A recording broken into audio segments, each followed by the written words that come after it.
Belly rub. Have you ever tried to make a positive change in your life and then someone close to you, like a girlfriend, boyfriend, or family member, keeps sabotaging you? Sorry, I flipped you off and I forgot what I was going to say. In this episode, we're going to discuss why having a support system is so crucial to meeting your goals. Victor and Julian here, guys, again in the heart of Miami Lakes, our favorite place to be.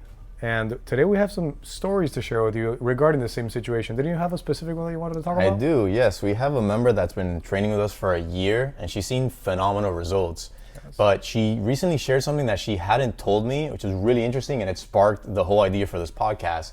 She said that when she was looking for gyms, she had let herself go a little bit. She had kids, her life got kind of complicated. And when she finally decided to make that change, she started researching gyms, and she found this gym, and she had had a few other experiences, like not so great experiences at other gyms. And for whatever reason, she thought our vibe, our professionalism was right. So she told her husband, hey, I really want to join this gym. Now, it's not the cheapest gym in the world, obviously.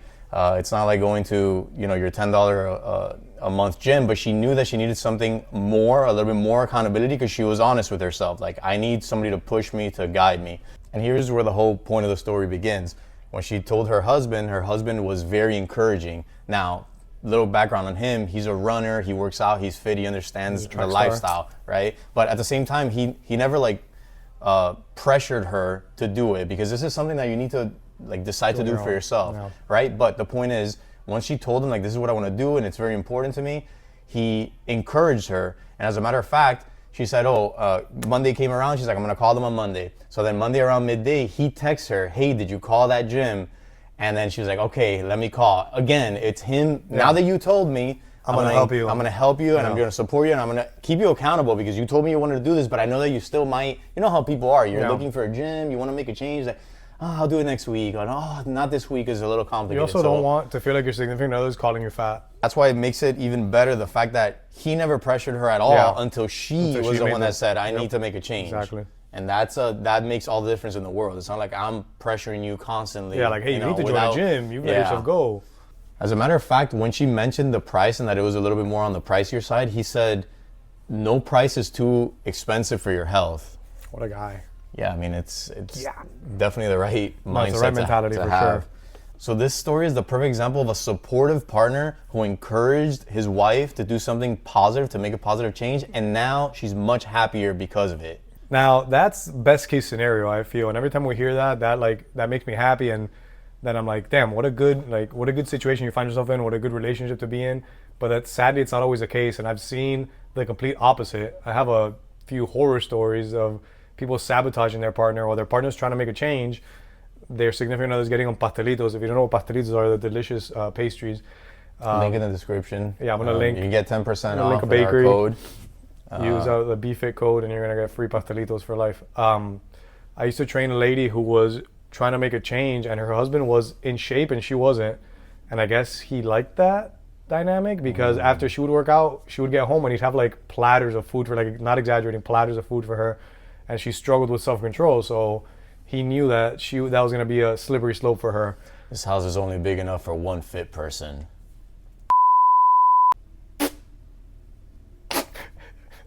I love those words. And she was doing really well, but ultimately she ended up falling off, and she stopped working out.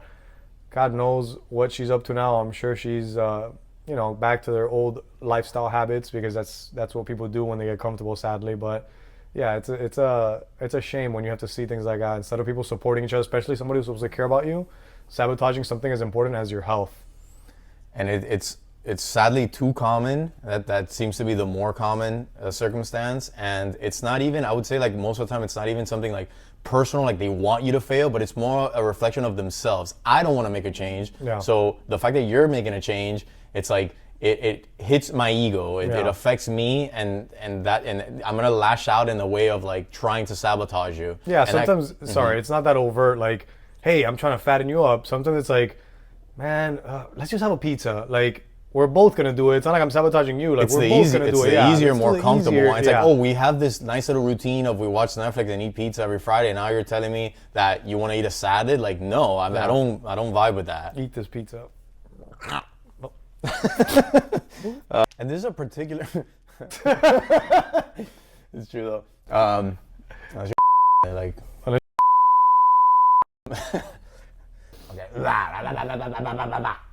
And it can be particularly challenging when you live in the same household, because I've heard of people that somebody's trying to get in shape, but the other person doesn't. So I have to cook them their regular meal, unhealthy meal, and then I have to cook myself a healthy meal on the side. Yeah. Which you can see how that's crazy. Or maybe with kids, like sometimes people cook like 2-3 meals because everybody eats something different. Yeah. And that's just like, it's so challenging. This is already hard enough as it is to make a change. You add those obstacles, those hurdles, and it just makes it twice as hard. Yeah, because not only do you have to do double the work and cook for yourself, then cook another meal, then you got to look at the other food that might be tempting to you. 100%. You might have the willpower to say no, but man, it's still tempting. Yep. Like if I see chicken nuggets there, I want to run a train on those chicken nuggets. French fries. 100%. I'm not saying no to that. So you know the old adage of you are, what is it? You are the sum or the average, or you are the 5 people that you spend the most time with. What's the actual thing? You are what you eat. Wrong one. What's the one? It's the one about you are the 5 people you. Well, is I it know, you are, or is it you? The one that I know you're is the average. show me who you surround yourself with, and I'll show you who you are. Something like that. It's the same idea. Shit. So I mean, you're gonna imitate the habits of the people you spend most time with. That's just human nature. Like we mimic each other, and that's why it's like friends who hang out together all kind of start like dressing alike and like doing the same things. It's just human nature. So if you associate an activity with a certain friend, I feel like that's something that you're always gonna like have that friend group. You know what I mean? Like, oh, this is my drinking friend group at Flanagan's. So if you want to actually make a change, a complete 180, you have to sadly distance yourself or get some friends that are aligned with your new goals. You know what I mean? You can't hang out with your same friends that are drinking and being degenerates, even though that sounds fun. You can't do that all the time, sadly, if your goal is actually to get in shape or you have more ambitious goals. Yeah, this can be so intense that I've heard of drug addicts having to completely relocate and like just move out of their neighborhood because they associate, and think about it, everything that you associate about your neighborhood, the block, the places that you frequent, the people, it's just gonna wanna drag you back into those habits. It's too strong, those habits are too strong for you to like fight through willpower alone, and a lot of times you might completely need to relocate. Now, we're not saying you gotta lose all your friends and get a completely new group of people, but there is a lot of truth in the fact that if you try to keep doing the same things with the same people, it's too hard for you to want to climb out of that if you're stuck in that, rut with those people. The funny thing about that is that same client that we started the podcast with had some friends, or I guess coworkers, sabotaging her, which we spoke about in another episode. Yep. When she made the change that she was trying to eat salads and work and stuff, they were like, oh, you're only gonna have a salad? Why aren't you eating this? Like, It's why only do you today. have that? Yeah. One day won't kill you. Yeah, like, okay, but why do you gotta, bring that negativity into my life? If you see that I'm trying and I have my little salad, like, why are you gonna try like that? Again, sadly, it happens a lot. Yeah, it's a projection. Yeah. In my opinion, and I'm no psychologist here, but from what I've read, it's a projection of, well, I'm not willing to say no to the pizza and the nuggets, so like, God, it really bothers me that you're so strict. It bothers me, like, that's why a lot of people have a problem with people who exercise a lot, and they'll be like, oh, you're obsessed with exercise. Like, you're always talking about it, this and that. And it's just like, I can't fathom that somebody else will wake up at 5 a.m. and go bust their ass at the gym and is actually seeing results, and I just can't seem to do that. That would bother people, Yep. So let's say you guys find yourself in that situation where you're being sabotaged, or you're living in that household where people aren't respecting your goals and your decisions. Let's talk about some solutions. Let's talk about what they can do about it. So if you have a partner or people in your household that are either sabotaging you, either consciously or subconsciously, I think first and foremost, you need to sit them down and have a serious conversation. Don't just, throw it out there that, oh, I'm trying to do this. No, like sit them down and look, this is very important to me. This is why I'm so frustrated with where I am. My health is important. Here's why. And I really could use your support with this. It really means a lot to me. And if I were to accomplish this, I would be a lot happier person. Don't you want to see me happier? I think it'll be better for all of us and for our relationship if I'm happier. I think if you present it that way, very few people will be like, nah. Yeah. Let's have a pizza. And find some middle ground, right? We're not saying, and we if you listen to this podcast, we're not the type of people like all or nothing. All in. Yeah, it's balanced. like, okay, we can have our Netflix and pizza night maybe once a week, or we don't have to have every meal. We can go out on a date night once a week and not count calories. But for the most part, I do want to have this regimen. Are you with me? Are you on board? Like, how can I make this easier for both of us? Yeah, that's really important because, like you said, we don't want to go completely in the opposite direction because then that might be something that, hey, I met you and this is how we are. I don't want to be with a completely different person if you are to completely change. You know what I mean? Like that's not. And That's not what the other thing people that signed up for. the other thing that could happen too is if you try to go all out like that. I can't look at you though. No, I'm looking away. I'm looking forward. I'm just gonna look like here or something. This is really hard.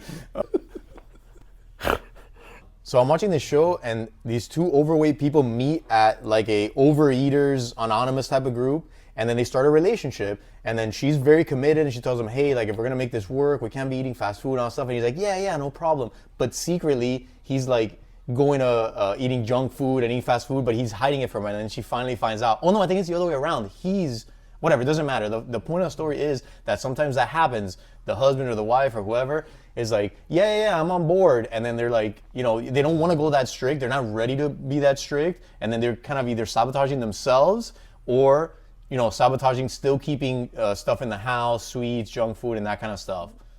I think that scenario is very common, and I know a lot of people that like secretly eat in their car and stuff like that. And it's unfortunate, but it's not as bad as sabotaging the other person. At least you're like trying to be supportive on the surface. And I get it that you might not be ready to take that journey at the same time because it's a big commitment, especially if you're severely overweight, that you're going to a place that you feel like you need help. I feel like that's just a very difficult thing to do. And of course, it's not right to be lying to your partner about it, but I feel like it's also the more noble way. Yeah. You nailed it right there that not everyone's ready at the same time. Sadly, I've met people who have told me, look, my dad has like a serious health condition. He's very overweight, he has high blood pressure, he has all these issues. And I'm trying to get them to eat healthier, but they just refuse to do it. He knows that he's a ticking time bomb, but even if that isn't going to motivate you, if the fact that you might actually die doesn't motivate you, just think about how hard, how ingrained these habits are, that some people are just not ready or willing to give them up and make a change. So that's difficult. So the authority in habits and making changes, James Clear, who wrote the book Atomic Habits, he has really good advice that I've never forgotten, and that's surround yourself or join a group of people who are already doing the behavior that you wish to acquire or to start doing. So if you want to be a runner, join a run club. Like they're already out running. We say that all the time here at Be Fit. If you want to join a community of people who are already working out, that's what they do. Join a gym like this or a boutique studio or a Pilates studio or whatever it is, the thing that you want to do, join a group where you're getting that tribe-like, those effects. Yep. But they're already doing it. It's not something, like that's their regular everyday thing. Yeah, it's we're not not like all starting. they're all trying to start, and it's so hard because we would all rather be eating pizza and drinking beer. No, they're calling you a Sunday at 6 a.m. and like, yo, we're running. Where are you at? Like, yeah, and that's huge. That's exactly what our members do with each other. They hold each other accountable. We hold them accountable. So that's the point, is joining a community, and then guess what? You'll make friends there, and eventually you'll surround yourself with people who are doing the thing that you want to do. Another piece of advice from like the business side and the making money side is, if you want to be wealthy, surround yourself with wealthy people. It's a no-brainer. Their habits will start rubbing off on you, their mindset will start rubbing off on you, and it just makes sense. Here's Romulus to tell you more about the weather. Romulus. Romulus? Hola, class. It's going to rain. Thanks, Romulus. And I think that's severely underrated, the importance of community, because when people try to make a change, more often than not, they try to do it, more often than not. When people try to make a change, more often than not, they just try to tackle it on their own, or they're like go on Reddit and like try to do like these anonymous little like supporting and seeing what other people are doing. But like there's nothing like being in a place physically with other people, joining a group. Everyone keeping each other accountable. It's so powerful. It's like, we're talking about being sabotaged, and it's kind of like swimming against the stream. This would be like swimming with the stream. It's like the momentum is on your side, the support. There's people literally, so when you have a bad day and you don't feel like getting up, like you said, your friend will call you up, hey, let's go, I got my shoes on, we're going running. And that, most of the time, that's what really keeps you consistent. It's very, very hard to keep ourselves consistent, even people that are disciplined.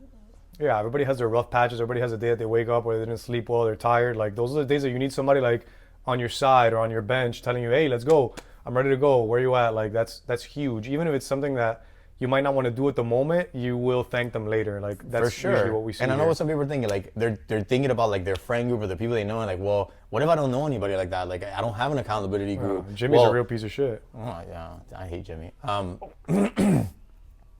But that's where, like, obviously shameless plug, but that's what personal trainers are for. Find yourself a good trainer. That's what we do. We hold you accountable. We support you. We guide you. We are that source of motivation when you don't have the motivation. So you've said this on previous podcasts, but how many clients come in on a Monday dragging ass and they're like, I would not have worked out today if we didn't have this appointment. But then after, they always thank you for it. Yep.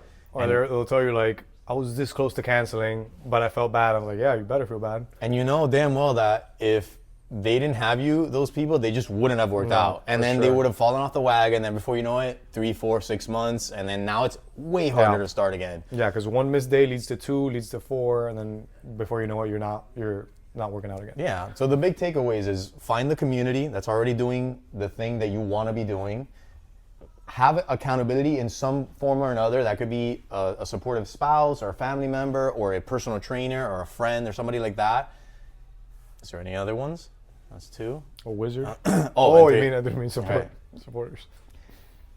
And when you do approach somebody and try to talk to them about how you want to make a change, have an honest, like, heart to heart and explain to them why this is important to you, because they may not understand. They might just think like, oh, this person wants to, whatever, do this thing. But if they understand how important it is to you, then they might be more willing to be helpful and support you. With that being said, guys, support each other, be nice to each other, and like and comment on our videos. Yeah, please. Cheers. Nostrovia.